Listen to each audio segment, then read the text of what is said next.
In other news this morning, the U.S. military has carried out airstrikes in Iraq in retaliation for an attack that killed 2 U.S. service members. The airstrikes targeted militia members backed by Iran, who the U.S. believe are behind the attack on the American soldiers. The Pentagon says that rocket attacks were launched from the back of a truck. U.S. fighter jets also hit 5 weapon storage facilities.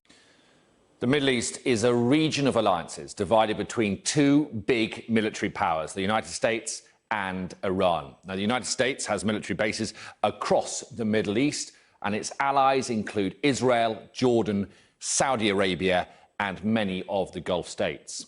Iran, for its part, is allied with President Assad's regime in Syria, Hezbollah in Lebanon, the Houthi forces in Yemen, and elements of the Iraqi administration. Iraq also has strategic partnerships with China and Russia, and some limited ties with Qatar and Oman. 4 decades ago, Iraq invaded Iran. 500,000 people on both sides were killed, and a truce was eventually agreed in 1988. Iran retook most of its lost territory. The war triggered Iran's more expansive foreign policy that we see today, and its pursuit of nuclear weapons, and it built the reputations of some senior commanders, including Qasem Soleimani.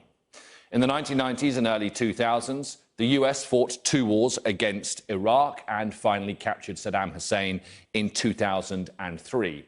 Ever since, US forces have been based there on Iran's border, much to the dislike of Tehran. In recent weeks, Iran has conducted big joint naval exercises with Russia and China for the first time in the Gulf of Oman. And Iran has regularly and repeatedly used its proxy forces in Yemen, Syria, and Iraq, as well as Lebanon, to attack US interests and their allies.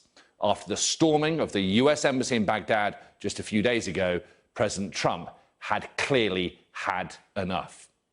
For 20 years, Major General Soleimani was the architect of Iran's foreign policy in the region.